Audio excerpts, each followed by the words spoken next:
Hello, College Writing 2. I hope that you are having a great day.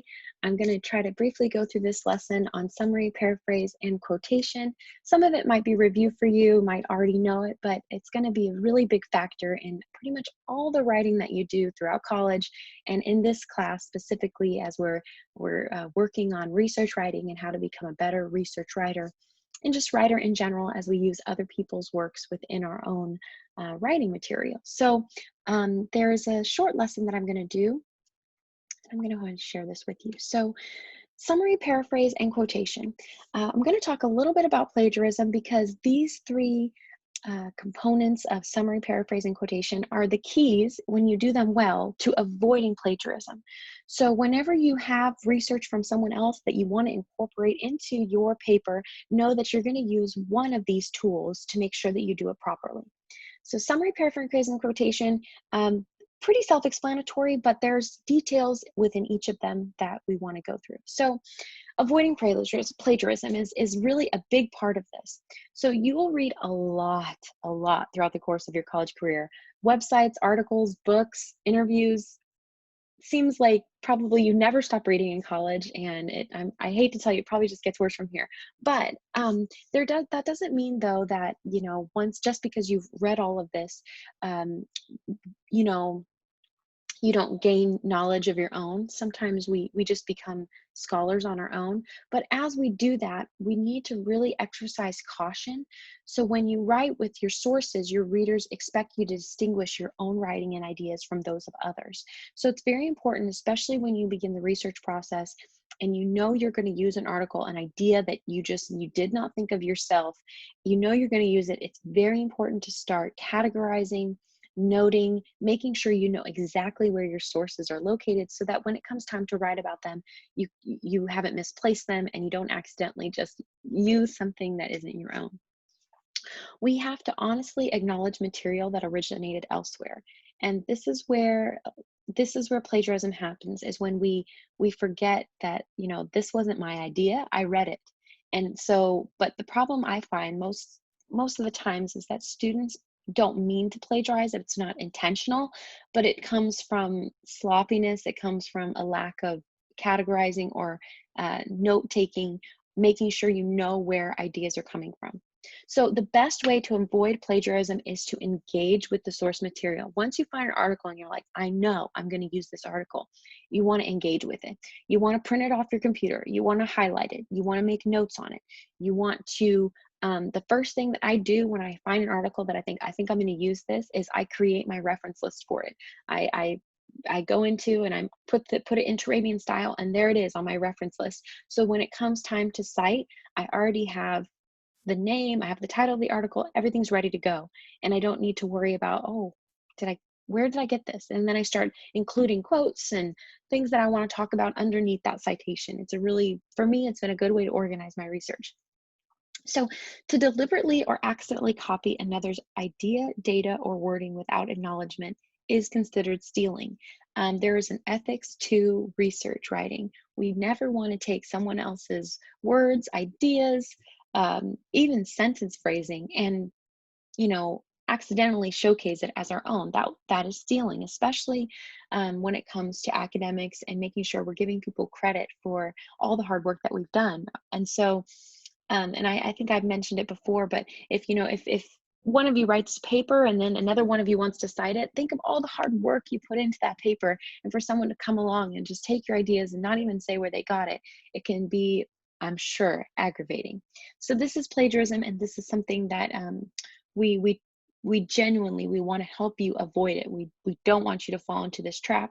And I think the best way is to just, again, to be organized, to be diligent in our research. And plagiarism isn't often a result of careless note-taking or drafting. It's just not paying attention. And so we can avoid that if we start our research with the mindset of, I'm going to be diligent in knowing. You might read something and you think, there was nothing in that I liked, I'm not going to use that. That's fine. You can set it off to the side. You don't have to worry about it. But when you start to engage with the source and I'm going to use this, this is helping me, this adds to an idea, make sure you start taking notes then, so that you don't get, because I've been there, where it's like the end of the semester and I've got like 3 articles here, 4 books here, just everything's everywhere. And it's like, where's all this information coming from? But thankfully, at the beginning, I started logging where I was getting things. And so it wasn't such, but I've been there. It's just like, it's so stressful. You've got so many ideas here. But it's a process. Research writing is a process, just like everything else. And I'm sure you're going to be more than capable of being able to do this well. So summary. In a summary, you use your own words to condense a paragraph, an entire article, or even a book into just a few lines that convey the source's essential meaning. Just remember that this is an objective summary, meaning that you're not adding in your own personal thoughts about it.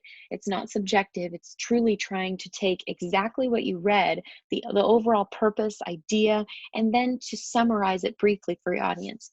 You still have to give credit to the author. So here's an example from an essay on homelessness by Anna Quindlen. And she says, this is someone summarizing this essay. She says, Quindlen argues that reducing homeless people to the abstract issue of homelessness can obscure the fundamental problem of the homeless individual. He or she needs a home.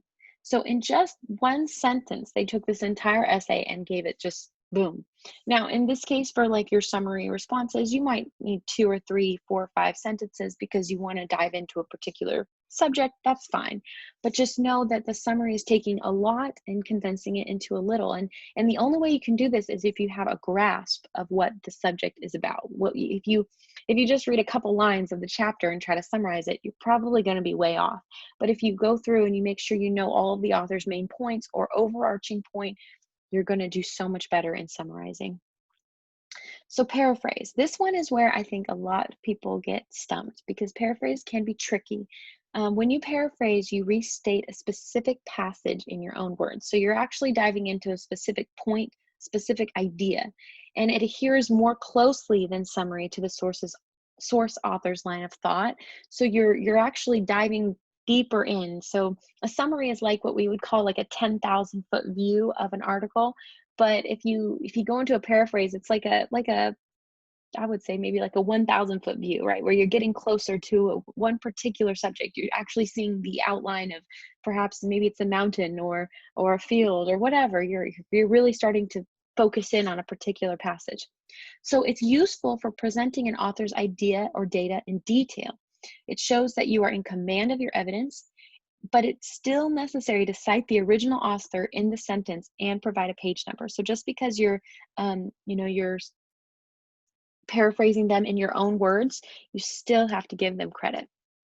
So here is another one from Anna Quindlen's essay. The original quotation says this: homes have stopped being homes, now they are real estate. The paraphrase here shows that the author or the person paraphrasing has a good command of Quindlen's essay. This is what they write. Quindlen points out that people's dwellings seem to have lost their emotional hold and to have become just investments. So they've really taken that one sentence and they've dived into it and said, this is what she's saying. Homes have stopped being homes, now they're real estate. So now she's pointing out that people's dwellings seem to have lost their emotional hold and to have become just investments. Let's do a little bit of practice on summary. So here's another original quotation. We stand to be collectively judged by our treatment of immigrants who may appear to be other now, but in a generation will be us.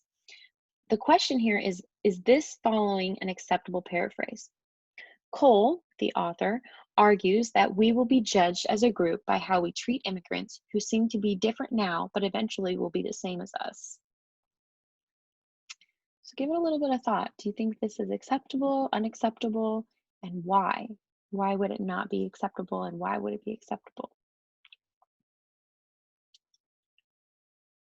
Okay, hopefully you have your answer. And hopefully your answer was no, that is not an acceptable paraphrase, and here's why.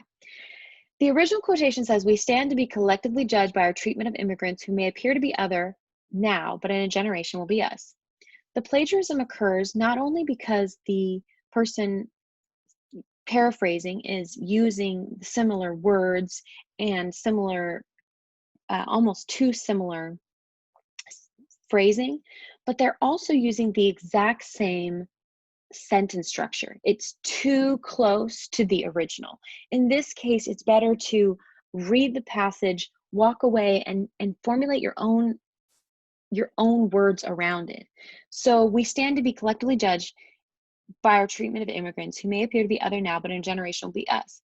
Cole argues that we will be judged as a group, or collectively judged, by how we treat immigrants who seem to be different now, our treatment of immigrants who may appear to be other now, but eventually will be the same as us, but in a generation will be us. Exact same sentence structure.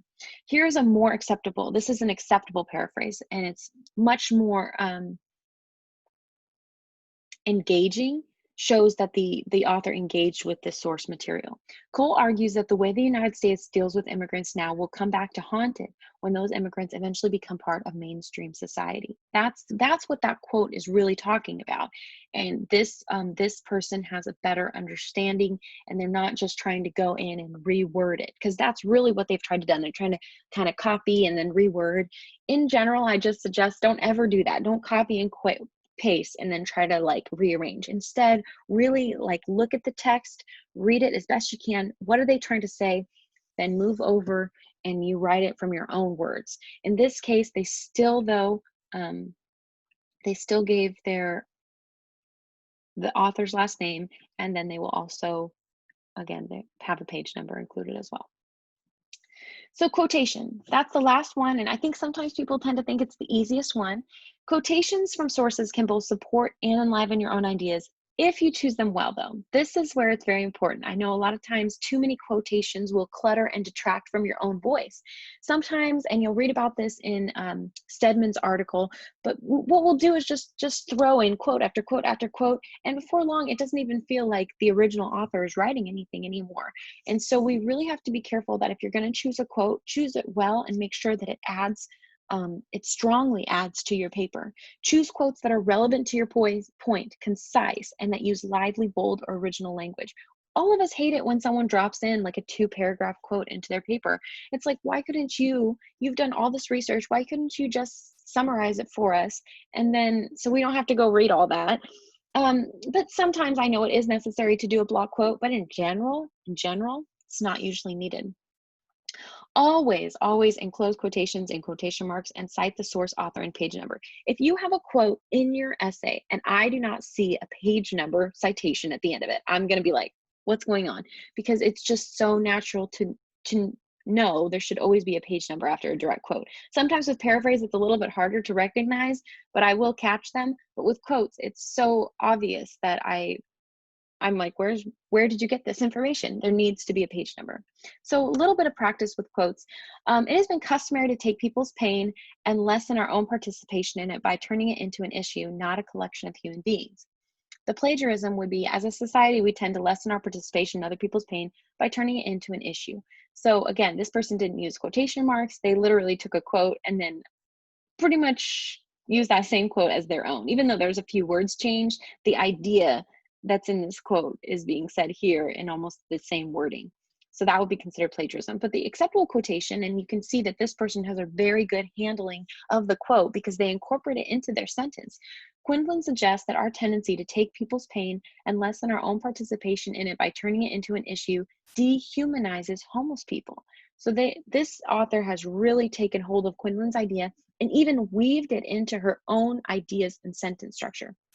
That is how a quotation really adds value to your paper. It doesn't just have to be Quinlan states to take people's pain, blah, blah, blah. It doesn't need to be like that. You can actually weave a quote into your own writing. And this is what will make you a stronger, more successful research writer and more interesting. I mean, you can tell that whoever wrote this quotation has a handle on the subject, really understands what they're talking about. So summary, paraphrase, quotation, these are the 3 ways that you incorporate outside source material into your writing. And if you can choose which one you're going to be using and which one you think will work best within the context of your paper. But if you're doing all of these well and you're choosing each one of these for any time you want to bring a source into your writing, you are going to avoid plagiarism because these are the only ways to incorporate. It's when it comes to writing. Now there's other ways to incorporate when it comes to, music or pictures and so forth. But in the purpose of writing, it can be much more cluttered and maybe not as noticeable as if you took a copyrighted photo and put it into into your essay. But in this case, there's not much copyright when it comes to people's writing unless they've, really honed down on it. So it's very easy to distinguish plagiarism, and so do your best. I'm going to try to help you if I think that maybe you've strayed a little bit from where you should be. But if I do see blatant plagiarism, then we have some issues where it's like, okay, what's going on? And nobody wants to have that conversation. So let me know if you have questions about this. Hopefully this kind of just gives some clarity and a review, and also helps you in your assignment for this week. Thank you so much for listening, and I will see you very soon.